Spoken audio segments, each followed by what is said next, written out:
Good afternoon to all. Very good afternoon to all. कैसे हैं बच्चे लोग? नमस्कार नमस्कार, जय श्री राम जय श्री राम जय श्री राम। कैसे हैं आप सब लोग? बहुत बढ़िया बहुत बढ़िया बहुत बढ़िया। आवाज साफ आ रही है क्या?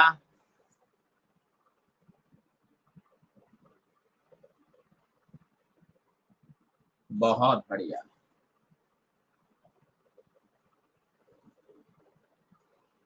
चलिए चलिए, परफेक्ट परफेक्ट परफेक्ट। ठीक है, तो आज हम डॉपलर इफेक्ट स्टार्ट करेंगे। आज सारे कॉन्सेप्ट कर लेंगे, कुछ क्वेश्चंस कर लेंगे और कल पूरा डॉपलर इफेक्ट को खत्म कर देंगे।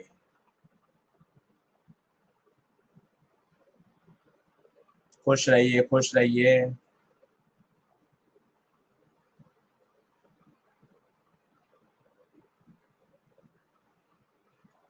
चलिए, बहुत बढ़िया बहुत बढ़िया। ठीक है, तो डॉपलर इफेक्ट आप सभी लोगों ने सुन रखा है और सब लोग जानते भी हैं। एक साउंड सुनिए, उससे आपको पता चलेगा।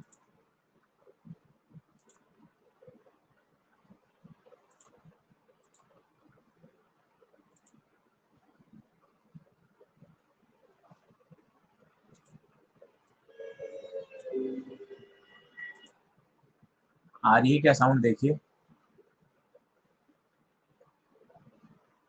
थोड़ा सा वॉल्यूम तेज कर लें। लो है, ठीक है।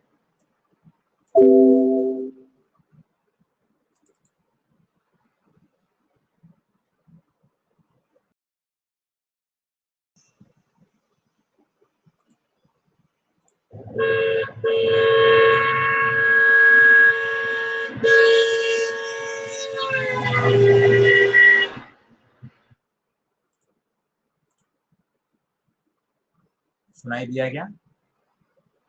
आप देखें कैसे आवाज की जो फ्रीक्वेंसी थी, जो तीखापन था, जो चुभन थी, वो पहले बढ़ी, फिर जो तीखापन था, चुभन था, वो क्या हो गई? कम हो गई।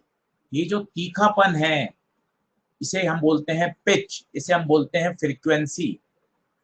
कार के हॉर्न की फ्रीक्वेंसी चेंज नहीं हुई है। कार जब हमारे पास आ रही है तो हमें जो सुनाई दे रहा है, जो हमें तीखापन सुनाई दे रहा है, वो तीखापन बढ़ गया। जो चुभन है, जो पिच है, वो बढ़ गई। हम प्लेटफॉर्म पे खड़े हैं, ट्रेन जब हमारे पास आ रही है तो आपने देखा होगा कि जो सायरन की जो फ्रीक्वेंसी है, जो सायरन का तीखापन है, वो चुभन है। पास आने पर हमें फ्रीक्वेंसी ज्यादा फील होती है, हमें ज्यादा पे ज्यादा तीखापन महसूस होता है। और जब ट्रेन हमें क्रॉस कर जाती है तो जो पिच है, जो तीखापन है, वो फ्रीक्वेंसी कम हो जाती है। यही है डॉपलर इफेक्ट। एक बार फिर से साउंड सुन लीजिए, मेरे हिसाब से साउंड अब क्लियर आनी चाहिए। आइए एक बार और देखिएगा।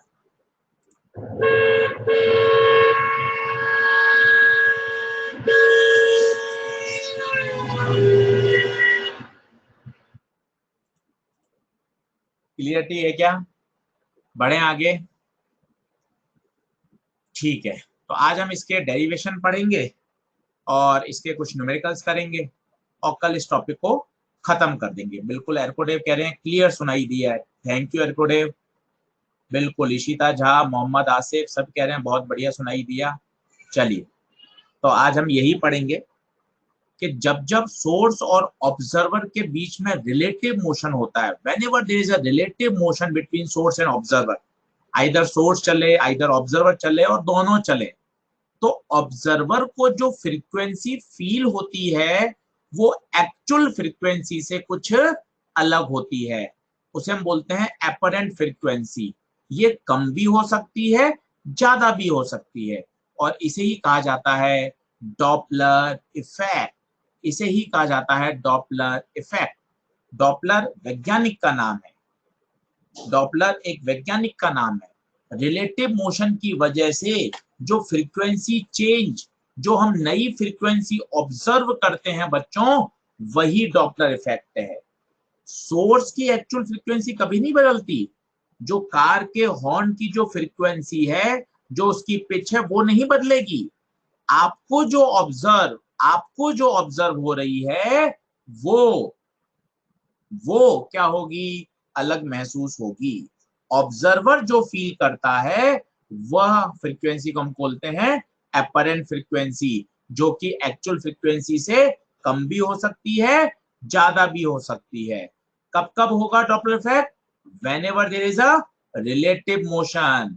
रिलेटिव मोशन किस किस के बीच में? सोर्स और ऑब्जर्वर के बीच में।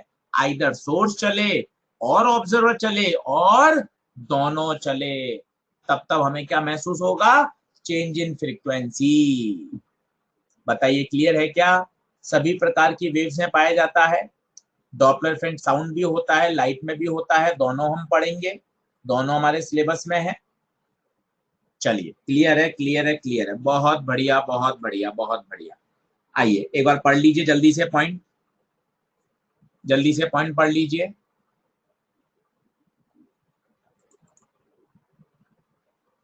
Due to relative motion between source and observer, observer observe different frequency from the frequency produced by source। Ritika Soni कह रही है screen not visible. Ritika ji मेरी तरफ से तो सब ओके है, आप प्लीज रिफ्रेश करिए, बाकी बच्चे कमेंट कर दीजिए ऑल ओके है क्या, विजिबल है क्या, साउंड, वीडियो, स्लाइड, इको, कोई प्रॉब्लम नहीं, सब ओके है क्या, क्लियरिटी, वॉइस। चलिए चलिए चलिए, ठीक है, बहुत बढ़िया, बहुत बढ़िया, बहुत बढ़िया, all right, all right, all right. ठीक है, तो रितिका जी प्लीज आप सही कर लीजिए। तो डॉपलर इफेक्ट के बारे में आज बात करना चाहते हैं, लास्ट टॉपिक है। जनरली वेव से दो प्रश्न आते हैं, मोस्टली जो प्रश्न पूछा जाता है स्टेशनरी वेव और डॉपलर से पूछा जाता है। स्टेशनरी वेव और डॉपलर से, पुराने से भी पूछा जाता है, पर वहां से चांसेस थोड़ी सी कम रहती है। जो दो प्रश्न आते हैं, तीन प्रश्न आते हैं, ज्यादातर स्टेशनरी वेव और डॉपलर इफेक्ट से आते हैं।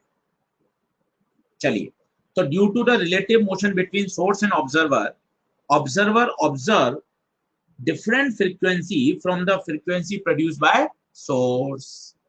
बोलो क्लियर है क्या?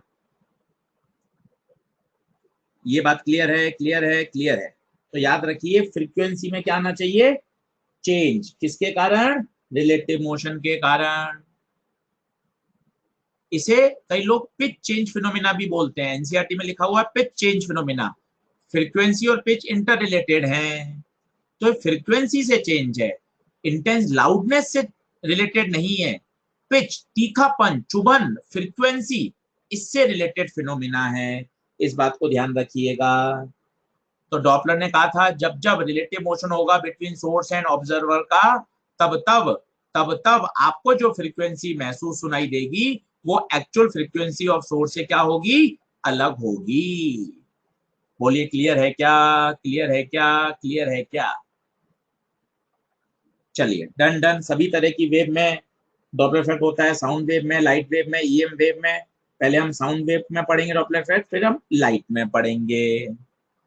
डॉपलर के वैज्ञानिक का नाम है, रियल एग्जाम्पल आप अपनी डेली लाइफ में देखते हैं, जब हम प्लेटफॉर्म पे होते हैं, जब ट्रेन हमारे पास आ रही होती है, एक ट्रेन हमारे पास आ रही है बहुत स्पीड से, तो हमें जो ट्रेन के हॉर्न की जो चुभन है वो ज्यादा महसूस होती है। ट्रेन की हॉर्न की चुभन ज्यादा महसूस होती है, फ्रीक्वेंसी ज्यादा फील होती है, तीखापन ज्यादा फील होता है, पिच ज्यादा फील होता है। और जैसी ही ट्रेन बच्चों में क्रॉस कर जाती है तो इसका जो तीखापन है, जो पिच है, वो हमें कम महसूस होता है, वो हमें कम महसूस होता है, बिल्कुल इस कार हॉर्न की तरह। देखिए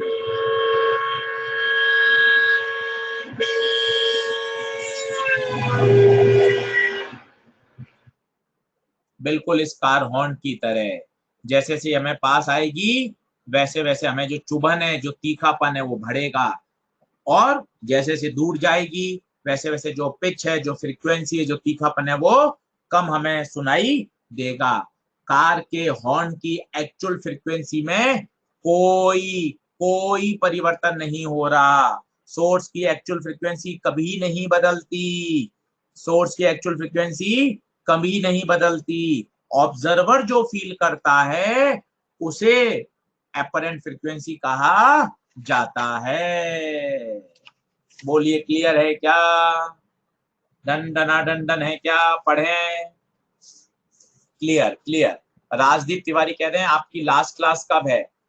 तो राजदीप तिवारी हम कल लास्ट क्लास प्लान कर रहे हैं। कल हम लास्ट क्लास प्लान करेंगे और कल हम डॉपलर इफेक्ट को अच्छी तरह से खत्म करेंगे। ठीक है राजदीप तिवारी, आई होप आप संतुष्ट होंगे। कल हम लास्ट क्लास प्लान कर रहे हैं। ठीक है चलिए, तो मैं आपको कुछ मैथमेटिकल डेरिवेशन से आपको समझाता हूं, फिर बाद में एक शॉर्ट ट्रिक है, जो फॉर्मूला है जो आपके पास पहले से है वो आपके पास आ ही जाएगा, पर आप कुछ बातें समझिए, वो मजेदार है। कोशिश करते हैं कितनी बातों का आप समझ लेंगे, देखते जाइए।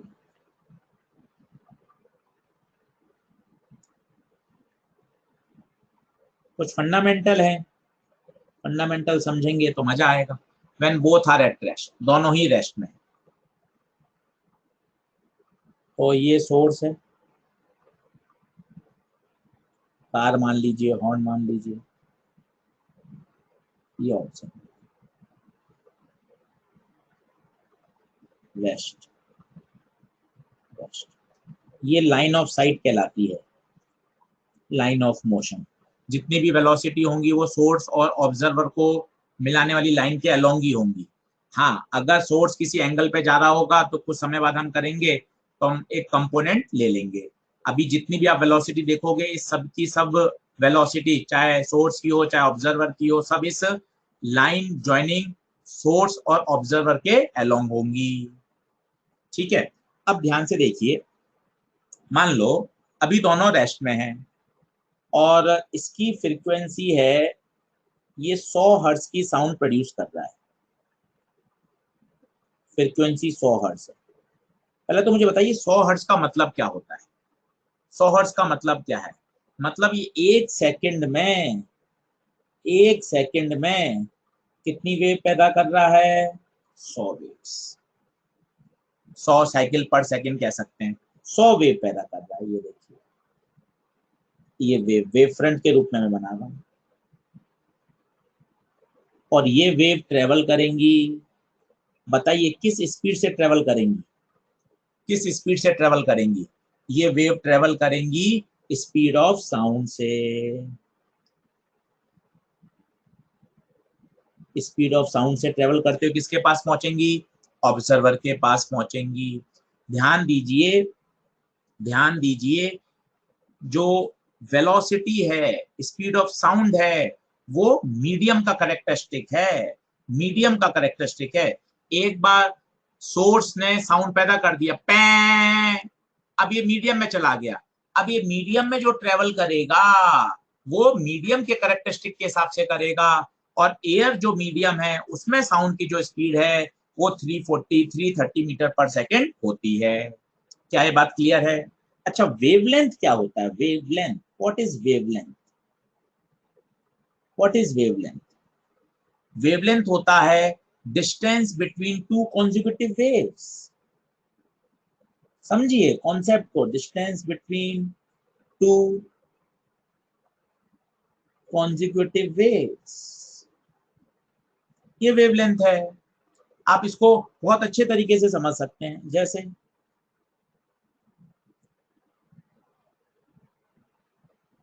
दो कॉन्जिक्यूटिव, ये यहां से, यही तो लैम्डा है,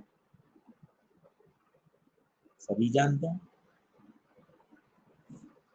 अगर आप इस वाले में देखना चाहें, ये स्फेरिकल वेव फ्रंट पैदा हो रहा है, तो बताएगा ये जो वेवलेंथ है इसको आप कैसे लिखना चाहेंगे? इसको कैसे लिखना चाहेंगे? ये सारी की सारी वेव जा रही है, कितनी वेलोसिटी से जा रही है? कोई बता रहा है? v वेलोसिटी से। तो आप पता है लैम्डा डिफाइन कर सकते हैं, क्या होगा? लैम्डा वेवलेंथ, डिस्टेंस है, speed into time, speed wave speed, v time, t time मान लेते। यहीं से तो आपका वो v बराबर f लैम्डा आता है, चेक कर लीजिए। टाइम की जगह अगर आप लग देंगे 1/f, तो आपका v बराबर f लैम्डा आ गई। तो आप कह भी सकते हैं कि जो लैम्डा है वो वास्तव में क्या है, v। बताइए यहां तक क्लियर है क्या साहब? तो यहाँ कोई डॉपलर इफेक्ट महसूस नहीं होगा। जितनी वेव्स ये पैदा कर रहा है, उतनी की उतनी वेव्स यहाँ तक पहुंच रही हैं, उतनी की उतनी ये आराम से सुन पा रहा है। v स्पीड से इसके पास पहुंचेंगी, लैम्डा वेवलेंथ की पहुंचेगी, तो जो फ्रीक्वेंसी हर्ड होगी वो होती है v बाय लैम्डा। v है, लैम्डा लैम्डा है, तो ये वही फ्रीक्वेंसी सुनेगा जो सोर्स ने पैदा करी। सोर्स ने कितनी पैदा करी थी actual frequency? v by lambda. v speed of sound, lambda wavelength. बताइए यहां तक सब क्लियर है क्या? जब दोनों रेस्ट में है तो किसी तरह का कोई डॉपलर इफेक्ट नहीं होगा, ना स्पीड में चेंज आया है ना वेवलेंथ में चेंज आया है, क्योंकि फ्रीक्वेंसी में चेंज के दो रीजन हो सकते हैं, और दोनों रीजन हमारे सिलेबस में आएंगे अभी। या तो v में चेंज आ जाए या फिर लैम्डा में चेंज आ जाए। अगर इनमें से किसी में भी चेंज आएगा तो पक्का पक्का फ्रीक्वेंसी में चेंज आएगा, और वही फ्रीक्वेंसी में चेंज तो बच्चों क्या है? Doppler effect. बताइए क्लियर है क्या? बताइए क्लियर है क्या? चलिए बहुत बढ़िया बहुत बढ़िया। अब मैं आपको सिखाना चाहता हूं,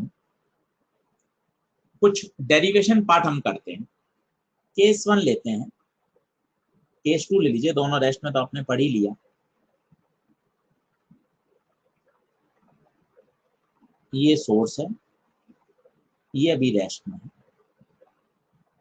और ऑब्जर्वर इसकी तरफ v0 वेलोसिटी से आ रहा है। सोर्स रेस्ट में, आराम से बहुत तसल्ली से पढ़िएगा। सोचिए सोर्स रेस्ट में है, पहले तो मुझे बताइए इसकी फ्रीक्वेंसी है f0, एक्चुअल फ्रीक्वेंसी। वो फ्रीक्वेंसी साउंड की जो ये एमिट कर रहा है, actual frequency emitted by source. Source किस में है बच्चों? रेस्ट में। सोर्स रेस्ट में है। बोलो क्लियर है क्या? अब इसने, सोर्स का क्या काम है? साउंड निकालना। पै पै, ये साउंड निकाल रहा है, ये साउंड निकाल रहा है। अब मुझे बताइए ये वेव्स किस स्पीड से चलती हुई आगे बढ़ रही हैं? एक एक प्रश्न का जवाब दीजिए। किस स्पीड से चलती हुई आगे बढ़ेंगी? किस स्पीड से चलती हुई आगे बढ़ेंगी? क्या वो वेलोसिटी ऑफ साउंड से आगे बढ़ेंगी? स्पीड ऑफ साउंड से आगे बढ़ेंगी। बहुत तसल्ली से। कार अपनी जगह खड़ी है, कार का काम है सिर्फ साउंड पैदा करना। कार हॉर्न बजा रही है, पै। अब ये जो पै आवाज जो साउंड वेव से तो मीडियम में आ गई, अब ये मीडियम में आगे की तरफ जा रही है किस वेलोसिटी से? Speed of sound. बोलिए हाँ है क्या? अब ध्यान से सुनिएगा, अब मजा आएगा। अच्छा ये f0 कितना हो जाएगा जरा सोचिए, f0 कितना हो जाएगा? v by lambda. लैम्डा क्या है? दो कॉन्जिक्यूटिव वेव के बीच की दूरी। दो कॉन्जिक्यूटिव वेव के बीच की दूरी। यहां तक सब क्लियर है? तसल्ली से बता दीजिए, यहां तसल्ली से बता दीजिए। अब जरा सुनिए, मजे आएंगे। अगर ऑब्जर्वर रुका रहता तो इसको बिल्कुल यही पैटर्न सुनाई देता, उतनी ही वेव्स आ रही होती, पर ऑब्जर्वर खुद आगे भाग रहा है। मैं तो और सुनूंगा, मैं तो और सुनूंगा। तो जो वेव्स पहले उसके पास ऑलरेडी आ रही थी, अब उसके चलने के कारण क्या वो ज्यादा वेव्स को रिसीव कर पाएगा क्या एक सेकंड में? जरा फील करिए। पहले एक सेकंड में जब वो रुका हुआ था तो उतनी वेव्स रिसीव कर रहा था, पर जब ऑब्जर्वर भी चलने लग गया, ऑब्जर्वर भी चलने लग गया, तो क्या उसका कान नंबर ऑफ वेव ज्यादा रिसीव करेगा या नहीं करेगा? महसूस करिए। मान लो अगर ये रुका हुआ होता ये रुका हुआ होता। तो ये तो वेव पैटर्न इस तरह से चलता हुआ, इस तरह से चलता हुआ इसके कान में पहुंचता और मस्ती से ये सारी की सारी आवाज सुन लेता। परंतु इसके दौड़ने से, इतनी तो वेव्स आ रही थी, इसके दौड़ने से कुछ एक्स्ट्रा वेव इसके कान ने और रिसीव कर ली। इसका मतलब जो नंबर ऑफ वेव्स पर सेकंड ये रिसीव कर रहा है, क्या वो बढ़ गई क्या? क्या वो बढ़ गई क्या? Number of waves, number of wave पर सेकंड ये जो रिसीव कर रहा था, क्या वो पहले की तुलना में बढ़ गई क्या? अनुराग पटेल, बात को समझिए। पहले अगर ये 100 साइकिल पर सेकंड पैदा कर रहा था तो ये 100 ही सुन रहा था। पर ऑब्जर्वर के चलने से, ऑब्जर्वर के चलने से अब ये ज्यादा वेव्स को रिसीव कर पा रहा है। और आप कह सकते हैं अब जो स्पीड ऑफ साउंड, दूसरे तरीके से रिलेटिव मोशन से अगर आप सोचना चाहें, रिलेटिव मोशन से सोचना चाहें, अब बताइए उसको स्पीड ऑफ साउंड कितना महसूस होगा?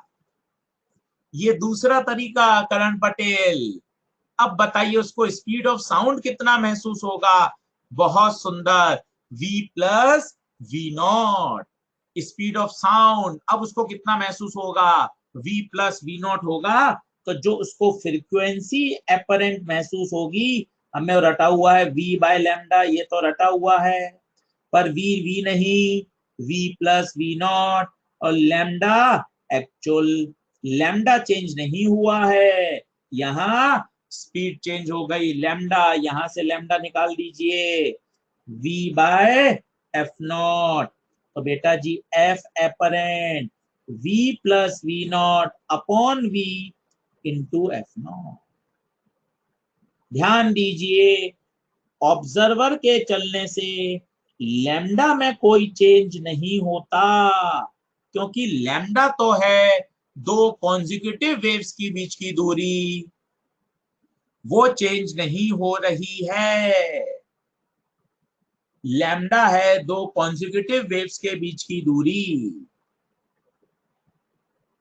क्या ये बात क्लियर है क्या? ऑब्जर्वर का मोशन हो रहा है, ऑब्जर्वर का मोशन हो रहा है टूवर्ड्स द स्टेशनरी सोर्स। अब आप इसको तीसरे तरीके से समझें। एक और तरीका होता है, जैसे एक आदमी एक जगह खड़ा है और वो लगातार बुलेट्स को फायर कर रहा है, ये तो सोर्स है, लगातार बुलेट्स को फायर कर रहा है। बुलेट्स जिस स्पीड से चल रही हैं वो है स्पीड ऑफ साउंड। बुलेट्स को फायर कर रहा है, बुलेट्स को आप मानिए वेव, बुलेट की तुलना करिए वेव से। बुलेट की स्पीड को मानिए स्पीड ऑफ साउंड, बुलेट की स्पीड है स्पीड ऑफ साउंड। आदमी खड़ा है, आदमी है बुलेट का सोर्स, ठीक है। अब ध्यान से देखिएगा, सामने ऑब्जर्वर स्टेशनरी था, तो पर सेकेंड जितनी बुलेट्स यहां से फायर हो रही थी उतनी ही उसके पास पहुंच रही थी। अब उसने क्या किया, उसने क्या किया, ऑब्जर्वर ने दौड़ना चालू कर दिया।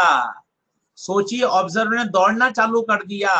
अब आप खुद बताइए, जो नंबर ऑफ बुलेट्स पर सेकंड रिसीविंग होंगी वो पहले से कम होंगी या ज्यादा होंगी? ज्यादा, ज्यादा, मोर मोर, बिल्कुल। बुलेट्स, ये बुलेट्स, बुलेट आई, इसका मतलब उसको आवाज सुने दे रही है, बुलेट को मानिए आप साउंड वेव। अब क्या हो रहा है, ज्यादा बुलेट्स वो कान में रिसीव कर रहा है, ज्यादा बुलेट्स कान में रिसीव कर रहा है, इसका मतलब मोर नंबर ऑफ वेव्स पर सेकेंड वो रिसीव करना चाहता है। तो ऑब्जर्वर अब भाग रहा है सोर्स की तरफ। जब ऑब्जर्वर सोर्स की तरफ भाग रहा है तो नंबर ऑफ वेव्स पर सेकेंड वो ज्यादा रिसीव करेगा, और जो स्पीड ऑफ साउंड है उसको अब v प्लस वी नॉट महसूस होगी। अब बताइए क्या कुछ क्लियरिटी आ रही है? अभी कोई फॉर्मूला नहीं रटना, अंत में सारे के सारे एक स्टैंडर्ड रिजल्ट से आ जाएगा।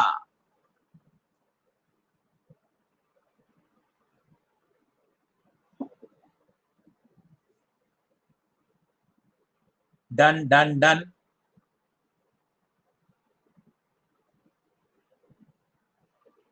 चलिए बहुत बढ़िया। अब हम बात करते हैं, अच्छा मैं इसी को एक डायग्राम से समझाता हूं। ये देखिए, ये देखिए, ये डायग्राम देखिए, आपको समझ में आएगा। इसमें सोर्स रेस्ट में है, बहुत फील करिए आराम से, कोई जल्दबाजी नहीं। Observer is moving towards source, आराम से देखिए। पहले मुझे बताइए, बहुत मस्ती से बताइए, क्या distance between two consecutive wave change हो रही है क्या? Distance between two consecutive wave change हो रही है क्या? नहीं, जितनी यहां से ओरिजिनेट हुई है उतनी ही मेंटेन है। इसका मतलब लैम्डा सेम रहेगा।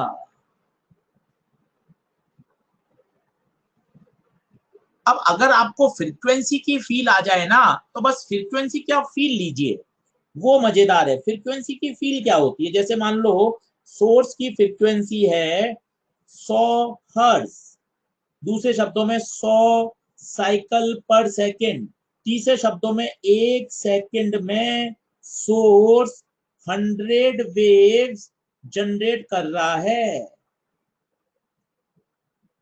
इस बात को समझो बार बार, इस बात को समझो बार बार। ये 100 वेव्स पैदा कर रहा है। अगर ऑब्जर्वर भी 1 सेकेंड में 100 वेव सुन लेगा तो कोई दिक्कत ही नहीं है। प्रशांत यादव ने फिर से कठिन सवाल चालू कर दिया है। Thank you Prashant Yadav. Sir major कब से हैं? मेजर कब से हैं? डॉपलर इफेक्ट के बीच में प्रशांत यादव ने बहुत ही बढ़िया प्रश्न चालू कर दिया है। सभी धन्यवाद देना चाहते हैं प्रशांत यादव को, एक बहुत कठिन डाउट इन्होंने आज क्लियर किया है।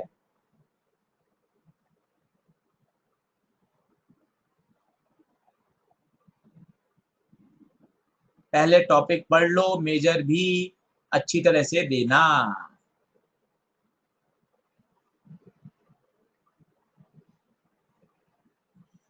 चलिए ठीक है। प्रशांत यादव क्लियर है क्या? प्रशांत यादव, मेरे हिसाब से काफी बच्चों ने आपको आंसर दे दिया है। प्रशांत यादव चैट बॉक्स में बताइए ओके।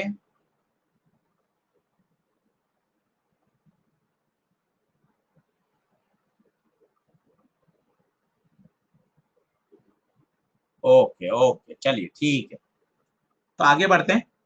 तो अब मुझे ये बात ये समझिए मनीष भारद्वाज, जब ऑब्जर्वर इसकी तरफ भागेगा, ऑब्जर्वर की वेलोसिटी है v0, तो सोचिए 1 सेकेंड में ऑब्जर्वर जब ये भाग जाएगा तो क्या ये ज्यादा नंबर ऑफ वेव्स रिसीव नहीं कर लेगा? मान लो 1 सेकेंड में चलेगा v0, 1 सेकेंड में v0 ही चलेगा ना, स्पीड बराबर डिस्टेंस अपॉन टाइम। अगर टाइम 1 सेकेंड ले लेंगे तो स्पीड अगर इसकी v0 है तो 1 सेकेंड में v0 चलेगा। तो अब बताइए क्या ये ज्यादा नंबर ऑफ वेव रिसीव करेगा या नहीं करेगा? इसकी तरफ भाग गया, ज्यादा वेव रिसीव करेगा। बताइए क्या ये बिल्कुल ओके है? Perfectly done. लैम्डा पे कोई चेंज फील आ गई क्या? करण पटेल, तेजस महाजन, एरकोडेव, युवराज नागर, ऋषिता सिंह, शिविंदर गुप्ता, बिल्कुल क्लियर। तो बताइए ऑब्जर्वर के चलने से लैम्डा पे कोई फर्क नहीं पड़ता। स्पीड ऑफ साउंड जो उसको महसूस होगी वो v प्लस v0 होगी। दूसरे शब्दों में बोले, मोर नंबर ऑफ वेव्स वो पर सेकंड रिसीव करेगा। अब पढ़ते हैं थोड़ा सा इंटरेस्टिंग पर जबरदस्त जबरदस्त। When source is in motion, when source is in motion, मजेदार है, समझिएगा, कोशिश करिएगा, क्योंकि आप इसको याद कर लेते हो, समझने का प्रयास करोगे तो मजा आएगा। देखिए क्या हो रहा है। 2-3 बार समझ लेंगे, कोई दिक्कत नहीं। ऑब्जर्वर रेस्ट में, ये सोर्स है। अपन इसको मान लेते हैं स्पीकर, मान लें, कार मान लीजिए, होम मान लीजिए, सही है। बहुत मस्ती से 4-5 बार देखिएगा, मजा आएगा। ठीक है, इसने क्या करा, एक वेव प्रोड्यूस कर दी, पै, ये साउंड वेव क्रिएट कर दी। अब मुझे बताइए ये किस स्पीड से आगे बढ़ेगी? बहुत तसल्ली से एक एक प्रश्न का जवाब दीजिए, किस स्पीड से आगे बढ़ेगी? क्या ये स्पीड ऑफ साउंड से आगे बढ़ेगी, दैट इज वी? क्या ये स्पीड ऑफ साउंड से आगे बढ़ेगी? पक्का? पक्का? मजे की बात है, सोर्स भी चल रहा है वीएस से। क्या सोर्स के चलने से इस स्पीड ऑफ साउंड पे कोई फर्क पड़ेगा? बहुत बढ़िया प्रश्न। क्या सोर्स के चलने से स्पीड ऑफ साउंड पे फर्क पड़ेगा? आंसर है नो। सोर्स ने तो साउंड निकाल दी, वो तो अब मीडियम में चली गई, अब उसको सोर्स की स्पीड से कोई लेना देना नहीं है। वो तो अपने मीडियम में वी स्पीड से एयर में बढ़िया ट्रेवल कर रही है। क्या ये बात क्लियर है क्या? जब साउंड सोर्स से निकल गई वेवफॉर्म के रूप में, तो उसकी स्पीड मीडियम पर डिपेंड करेगी, और पहले भी एयर है अभी भी एयर है, तो वी स्पीड से ही ट्रेवल करती रहेगी। साउंड की स्पीड वी ही रहेगी। इस ऑब्जर्वर के कान में जो स्पीड ऑफ साउंड पहुंचेगी वो वी रहेगी। इसका मतलब एफ होता है वी बाय लैम्डा। हमें ये तो पता है एफ ज्यादा आएगा, पर वी तो सेम है। इसका मतलब सारा काटा कूटा लैम्डा पर है इस बार। कोशिश करिए, डेरिवेशन सब बहुत आगे समझ में आएगा। आप ये बोल सकते हो कि सर हाँ, आवाज तो तेज सुनाई देगी प्रैक्टिकली, आवाज की तो जो चुभन होगी, जो फ्रीक्वेंसी होगी, जो पिच होगी, वो तो ज्यादा होगी, जो तीखापन होगा ज्यादा होगा। अगर सोर्स मेरे पास आ रहा है, अगर सोर्स मेरे पास आ रहा है, तो आवाज का जो तीखापन होगा वो तो ज्यादा होगा, ये बात तय है।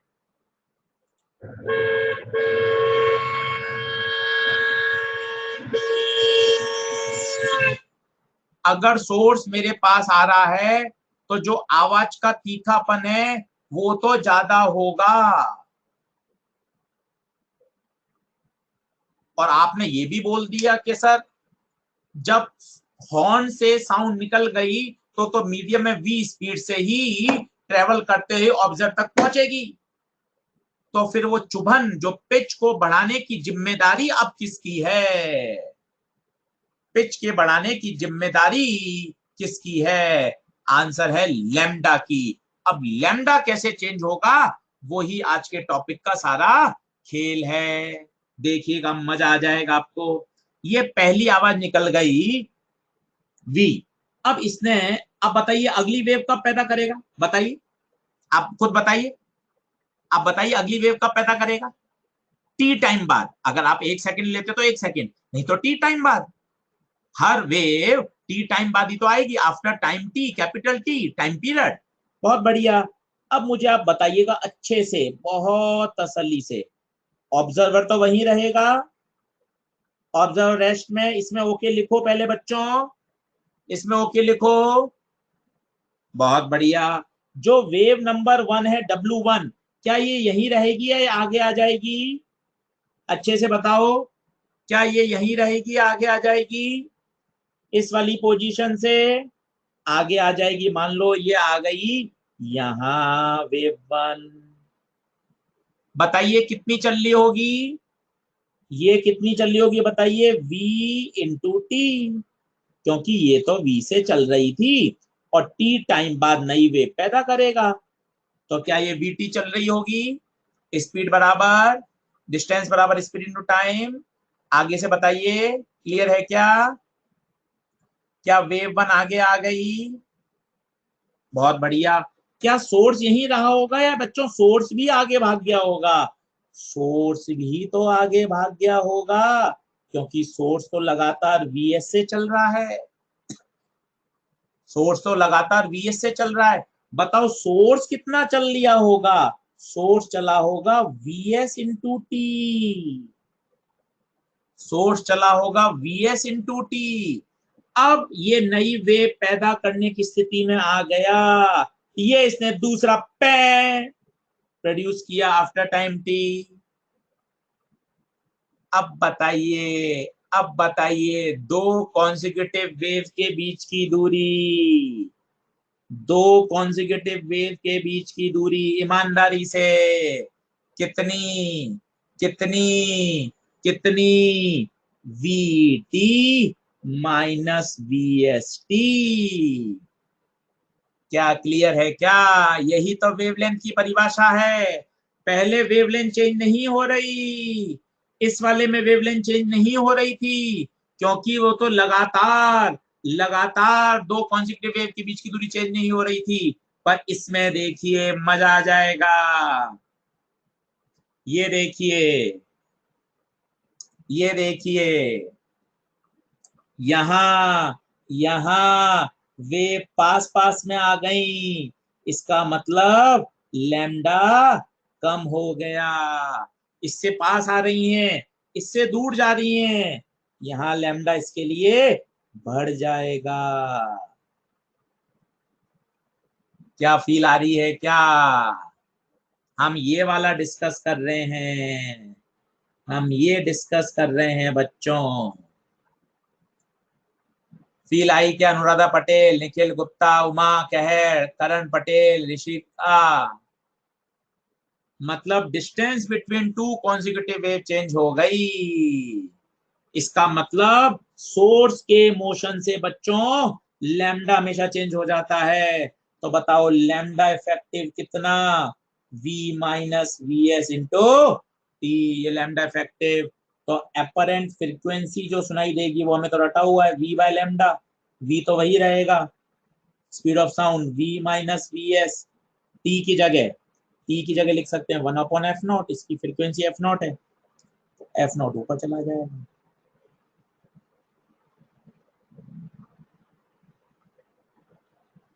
बताइए डंडना डंडन है क्या? कुछ फील आई? देखिए रटा हुआ अलग है, यहाँ यहाँ क्या केस हुआ था, वो पर सेकंड ज्यादा नंबर ऑफ वेव रिसीव कर रहा था, पर सेकंड ज्यादा नंबर ऑफ वेव रिसीव कर रहा था दौड़ने से, ऑब्जर्वर के दौड़ने से। उसके कान में धड़ धड़ धड़ धड़ ज्यादा बुलेट्स पहुंच रही थी, जबकि यहाँ सोर्स के चलने से दो कॉन्सेक्यूटिव वेव्स के बीच की जो दूरी है वो कम हो गई। Is it okay? श्रुति कह रही है सर पीछे कैसे वेवलेंथ हो गई? अरे वेव फ्रंट तो ऐसे गोल गोल निकल रहा है ना भाई, देख कैसे निकल रहा है, जब रेस्ट में होता है तो ऐसे निकलता है। अब ये इधर भागेगा तो यहाँ तो पास पास आएंगी, वहां पीछे पीछे दूर दूर होती जाएंगी। सही है? बोलो बोलो बोलो, मुंह तो खोलो। अरे हाँ बोलो। अरे ये बात तो समझ में आ गई होगी, क्लियर है क्या? Done done done done. चलो तो अब कुछ क्वेश्चंस भरते हैं। अब इतने सारे फॉर्मूले याद करने की जरूरत नहीं है, मैं आपको एक स्टैंडर्ड फॉर्मूला बताता हूं। पेज ही नहीं है इसमें तो ऐड हो जाएगा क्या? पेपर ऐड तो नहीं होगा, पीडीएफ है। चलो एक स्टैंडर्ड फॉर्मूला, कहाँ बताऊं कहाँ बताऊं कहाँ बताऊं, जगह मेरे पास यहाँ बता देता हूं पहले पेज पर ही। स्टैंडर्ड फॉर्म,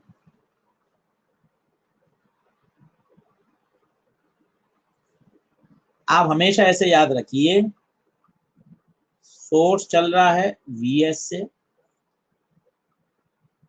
ऑब्जर्वर आ रहा है V0 से, मीडियम अभी रेस्ट में है, कल हम मीडियम को भी चलाएंगे, हवा भी चलेगी। मीडियम अभी रेस्ट में है, इसकी जो एक्चुअल फ्रीक्वेंसी है वो एफ नॉट है, इसकी जो एफ एपरेंट होगी वो होगी v plus we naught v minus v s into f. शायद अब मैंने दोनों डिराइव करके आपको दिखा दी है। पहले v प्लस वी नॉट वाला इफेक्ट लिया था, उस समय वी एस जीरो, अगले केस में वी एस मूव कराया था, वी नॉट जीरो। ये मैंने दोनों को कंबाइन कर दिया। हमेशा इस फॉर्मूले को डायग्राम के साथ याद रखें तो मजा आ जाएगा। डायग्राम के साथ याद रखें, अगर कुछ भी चेंज होगा तो फिर साइन चेंज करना, इसमें साइन चेंज करने की जरूरत नहीं है। अगर मान लो ऐसा हो गया वी एस वी नॉट, तो बताइए जो वी एस है जो मुझे याद है वही है, वी नॉट में पंगा हो गया क्योंकि मुझे तो ऐसा याद था। इसका मतलब अब वी नॉट का साइन आप चेंज कर दीजिए। बताइए क्या हो जाएगा, v minus v naught v minus v s into f. क्या आपको मेरी बात समझ में आ रही है? क्या आपको मेरी बात समझ में आ रही है? आप इस फॉर्मूले को डायग्राम के साथ याद रखिए, अगर इसमें कोई चेंज होगा तो साइन में चेंज करिए। जैसे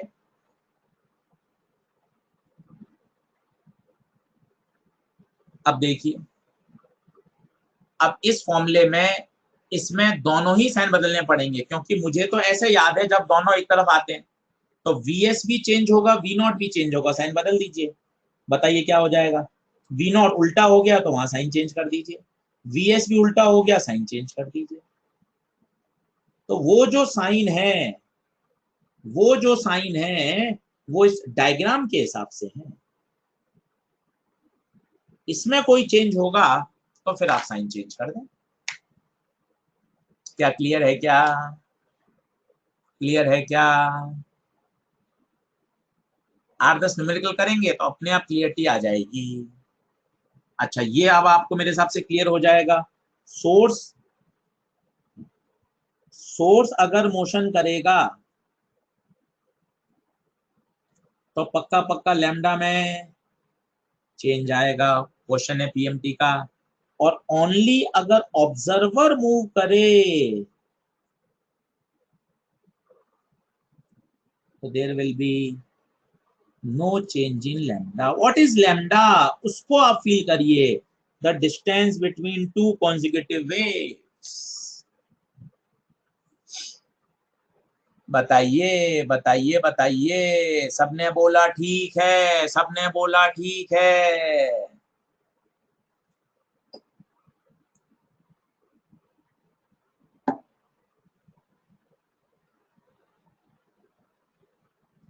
बस सिर्फ ये वाला फॉर्मूला आप याद करें, बार बार लिखूंगा मैं, आप भी याद करें, डायग्राम के साथ याद करें। Source, velocity of source, observer, velocity of observer, दोनों एक दूसरे की तरफ। डायग्राम के साथ याद करें। तो एफ डैश, कभी भूल भी जाएं, ऑब्जर्वर भागेगा तो आवाज को बढ़ाएगा, सोर्स भी उसकी तरफ बढ़ाएगा, वो भी आवाज को बढ़ाएगा, तो यहाँ सब्ट्रैक्शन होगा, क्योंकि ये सब्ट्रैक्ट होगा तभी तो फ्रीक्वेंसी बढ़ेगी। तो हमेशा ये वाला याद करिए और इस फॉर्मूले को डायग्राम के साथ याद। बताइए, डंडना डंडन है क्या? डंडना डंडन है क्या? तन्मय कुमार कह रहे हैं लैम्डा कैसे चेंज हुआ, प्लीज एक्सप्लेन। आप तन्मय कुमार वीडियो को 5 बार और देखिएगा, अपने आप समझ में आ जाएगा। 5 बार 7 बार रिपीट करिए, पॉज करिए, रिवाइंड करिए, फिर पॉज करिए, फिर रिवाइंड करिए, अपने आप आ जाएगा तन्मय कुमार, कहीं कोई दिक्कत नहीं है। यही तो ऑनलाइन का फायदा है, 5 बार आप सुन सकते हैं, नो प्रॉब्लम एट ऑल। क्या बताइए, डॉपलर की पूरी फील आ गई क्या? डॉपलर की पूरी फील आ गई क्या? अब तो सवाल में कुछ भी दम नहीं है, दनादन दनादन आप क्वेश्चन कर सकते हैं। आइए पहले क्वेश्चन से शुरुआत करते हैं। पहला क्वेश्चन करिए। पी सायुमा कह रहे हैं समझ गए सर, पहली बार क्लियर हुआ है। Thank you Sayuma, thank you P Sayuma. Parvesh Golcha कह रहे हैं फील आ गई, thank you Parvesh. Very very easy topic Doppler effect, बिल्कुल बिल्कुल, अच्छे से पढ़ेंगे तो सब इजी है, कहीं कोई दिक्कत नहीं आएगी, कहीं कोई दिक्कत नहीं है।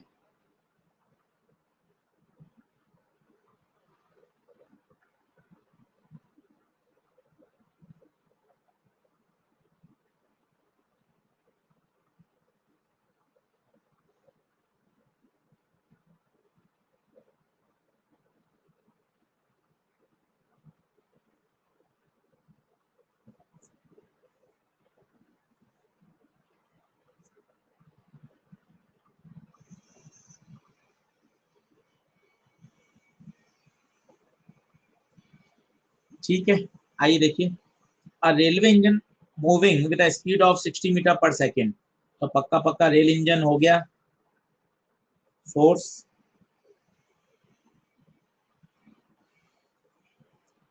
इन front of a stationary listener, ये लिसनर है, ठीक है। फ्रीक्वेंसी, एक्चुअल फ्रीक्वेंसी कितनी है, 400। When engine is approaching, case one, engine is approaching, तो अपने तो क्या रटा हुआ है, F apparent, V plus observer rest में है, तुरंत इसको जीरो कर दो, वी माइनस वी एस। क्या वी एस का साइन चेंज करने की जरूरत है क्या, हमें जो रटा हुआ है उसका हमेशा फोटो बनाए, हमें ये रटा हुआ है, हमें ये रटा हुआ है, बस। तो वी एस वैसा का वैसा है, खत्म। अब बताइए एफ एपरेंट कितना आ जाएगा, v 340, 340 minus 60 into f actual 400। दूसरा केस में when the engine is moving away, अब सोचिए अगर इंजन मूविंग अवे जाएगा,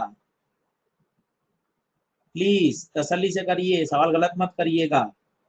इंजन जब अवे जाएगा तो हमें तो याद है टूवर्ड्स वाला, इसका मतलब अब हमारा वी एस का साइन चेंज होगा, तो वी ऑब्जर्वर तो रेस्ट में है, वी प्लस हो जाएगा। कोई भी हमारे एक्चुअल डायग्राम में चेंज होगा तो हमें फिर साइन चेंज करना पड़ेगा। प्लस माइनस मत करो, सिर्फ ये बोलो अगर हमारे ओरिजिनल वाले स्टैंडर्ड रिजल्ट में चेंज होगा तो हमें साइन चेंज करना पड़ेगा।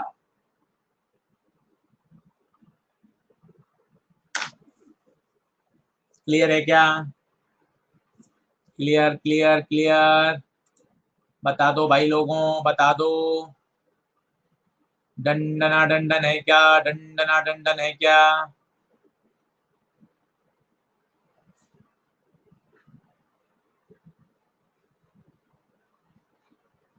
बहुत बढ़िया बहुत बढ़िया बहुत बढ़िया, क्रिस्टल क्लियर। चलो अगला देखिए, same question. A person observed two trains, one of them is coming with a speed of 4 meter per second and another is going with same speed, ठीक है। एक तो ट्रेन उसकी तरफ आ रही है और एक ट्रेन उसकी तरफ से जा रही है, तो ये तो पर्सन है भाई, ये तो रेस्ट में है। एक तो ट्रेन उसकी तरफ आ रही है और एक दूर जा रही है, सही है, सही है, ठीक है। कमिंग तो हो रही है 4 से, और दोनों ही 240 की आवाज निकाल रही है, ठीक है। सेम स्पीड 4 से जा रही है, तो एक तो ये आवाज सुनेगा, एक आवाज सुनेगा, दोनों की क्या निकाल लें, बीट निकाल लें। कल का हैंडआउट ड्राइव पे नहीं है, अभी चेक कर लेता हूँ। कंप्यूटर जी ड्राइव खोलिए, जीमेल पर हैंडआउट फोल्डर खोलिए, वेव्स वाले फोल्डर में जाइए, 28 अप्रैल 2021।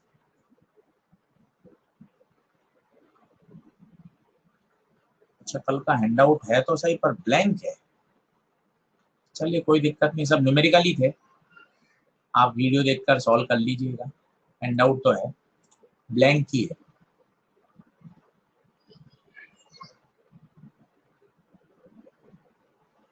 चलिए कर लेंगे।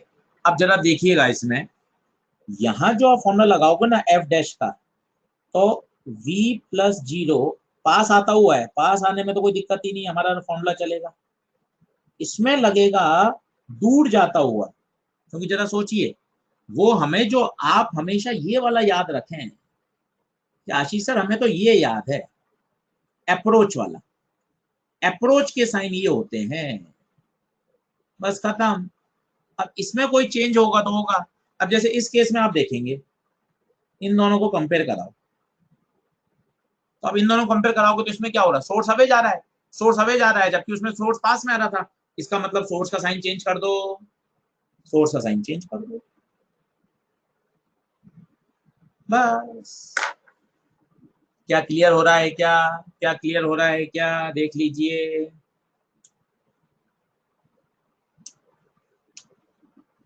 अब इसने पता नहीं काटा कूटा गलत किया है, यहाँ v प्लस आएगा, ऑपरेटर की मिस्टेक है। Clear, done done done done. बता दीजिए, कोई डाउट हो तो पूछ लें प्लीज। बार बार जितनी बार भी लिखोगे ना, आप यही लिखें, सोर्स vs, ऑब्जर्वर vo। हमें जो फॉर्मूला स्टैंडर्ड याद है, वो दोनों एक दूसरे की तरफ अप्रोचिंग वाला है, अप्रोचिंग वाला हमें आशीष सर ने याद कराया है, f apparent v plus we naught v minus v s into f actual.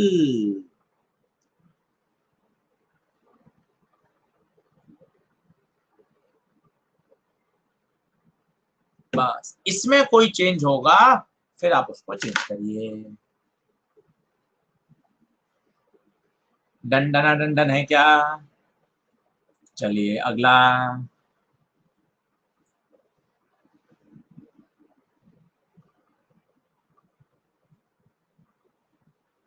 No beats are heard, no beats, इसका मतलब जो फ्रीक्वेंसी यहां से आए, जो फ्रीक्वेंसी यहां से आए, दोनों को बराबर कर दो।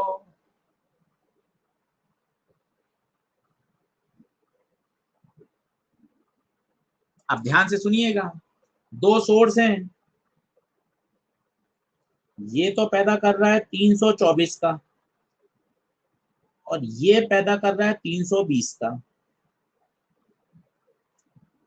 दोनों रेस्ट में हैं। अब वो कह रहा है ऑब्जर्वर को इनके बीच की लाइन पे ही चलना। अब मुझे बताइए, ऑब्जर्वर कहाँ चले, किसके तरफ चले, किसके तरफ चले, किसके तरफ चले, किसके तरफ चले? क्योंकि यहां चलेगा तभी तो काम होगा, क्योंकि यहां चलने से इससे तो थोड़ी कम आएगी और इससे ज्यादा आएगी, तो नो बीट की संभावना हो सकती है।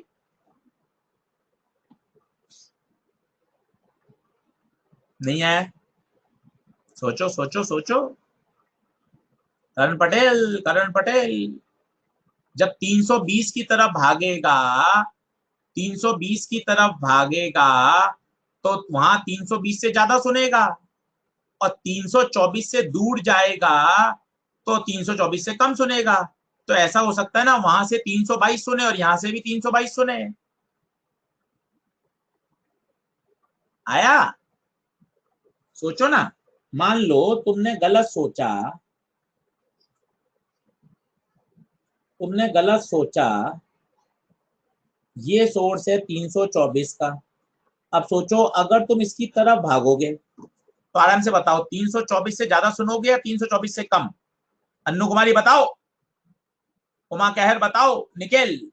324 से ज्यादा, लेट 326 सुना 1 नंबर से, ये है 320। अब इससे तो दूर जा रहे हो तुम, इससे तो दूर जा रहे हो। अब बताओ 320 सुनोगे या 320 से कम सुनोगे?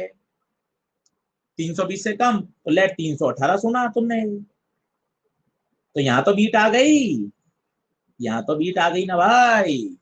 इसका मतलब ये सिचुएशन गलत है, ये सिचुएशन गलत है।